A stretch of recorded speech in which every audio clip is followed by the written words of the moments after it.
So today, we're going to crack the code on one of the most powerful tools out there in the business world, financial statements. Yep, we're going to learn how to read a company's real story, the one that's written in the language of numbers. Have you ever opened up a company's annual report and just your eyes glazed over? You're not alone, I promise. It can feel like this huge, intimidating fortress of jargon and numbers. But here's the thing. What if I told you it's way simpler than it looks? The secret? You've got to think of it like a storybook. Seriously, every single number tells you a piece of the company's journey. You know, its big wins, its tough challenges, and really how healthy it is overall. And that's exactly what we're going to do here. We're going to teach you how to read that story. So this storybook of ours, it's basically broken down into 3 main chapters. Each chapter gives you a totally different angle on the company, and once you put them all together, that's when you see the whole picture. And these are the big 3, the foundation of any company's report. You've got the income statement, the balance sheet, and the statement of cash flows. So let's break each one down. All right, Chapter 1. This is the plot, the real action of the story. It's the income statement. You might have also heard it called the P&L, or profit and loss statement. And it does exactly what it sounds like. It tells us if the company actually made money or lost it during a specific time. Its job is super straightforward. It just adds up all the money that came in the door, subtracts all the money that went out, and then shows you what's left over. And this is key. It's not just a snapshot in time. It covers a whole period, maybe a quarter or even a full year. So here's what you're looking for. Right at the top, you've got revenue. That's just all the money they made from sales. Then you take away the direct costs of making what they sold. That's called the cost of goods sold, or COGS for short. After that, you subtract all the other costs of just running the business, things like salaries and rent. And what you're left with, way down at the very end, that is the famous bottom line, the net profit. Okay, let's make this real. Imagine a company. We'll call it ABC Manufacturing. Let's say their net profit ratio is 6.2%. What does that mean? It means for every single dollar they make in sales, they get to keep 6.2 cents as pure profit. Now you might be asking, is 6.2% good? Well, it depends. It's all about the industry. A grocery store would probably be ecstatic with that, but a software company, they're probably aiming way higher. It's just a really quick, powerful way to get a feel for how profitable business really is. Okay, on to Chapter 2. This is the balance sheet. And here's the big difference. Remember how the income statement covered a period of time? Well, the balance sheet is the total opposite. It's a single snapshot. It's like taking a financial picture of the company on one specific day. And yeah, they call it a balance sheet for a reason. It literally has to balance.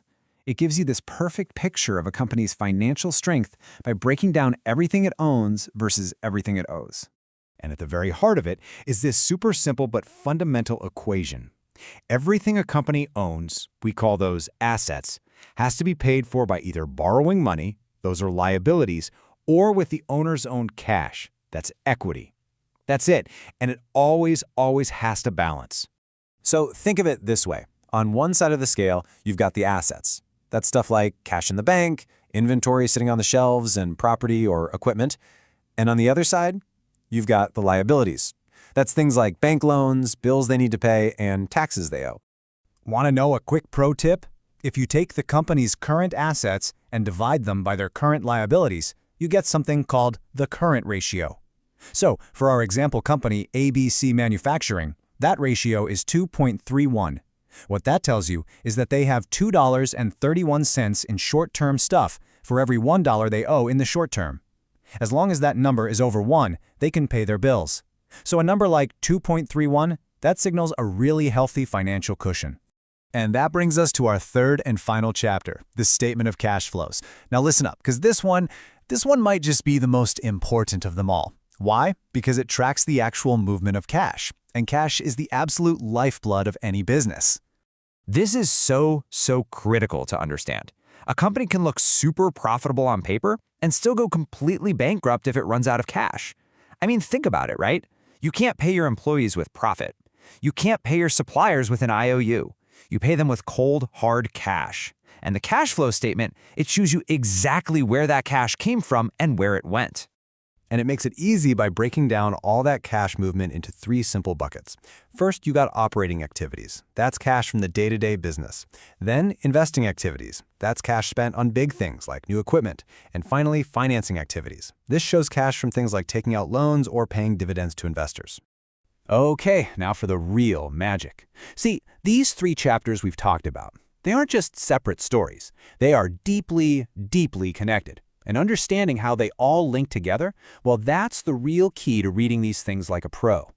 Here's how it works. That net income, the bottom line from the income statement, it doesn't just vanish into thin air. It flows over into the balance sheet, into a line called retained earnings, which boosts the company's overall equity. And it's also the starting point for the whole cash flow statement. See? It's all one single connected story. All right, so you've got the basics down. Now let's level up a bit and look at a more advanced technique. This is how you really start to read between the lines of that story to understand a company's risks and its opportunities.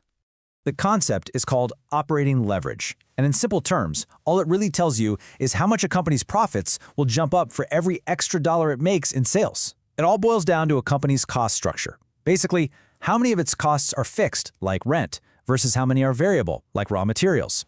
So let's imagine 2 companies. We'll call them Company Gamma and Company Delta. Company Gamma has really high fixed costs. Think of a giant factory they have to pay for no matter what. Company Delta, on the other hand, has low fixed costs, but their costs go up more for each item they sell. Now, Gamma has higher operating leverage. That makes it riskier, for sure, but it also means it has this explosive potential for profit if sales really take off. And you can actually measure this. Gamma's degree of operating leverage, or DOL, is 2.33. Delta's is just 1.4. So what does that mean in the real world? It means that for a 10% increase in sales, Gamma's operating income leaps by more than 23%. Delta's only goes up by 14%. It's just a crystal clear example of how a company's cost structure directly shapes its risk and its potential reward. So, you see, financial statements aren't just boring documents for accountants. Not at all. They are a story, a narrative about strategy, performance, and health. They give you clues about where a company is headed. So now that you know how to read the chapters, what story are you going to discover?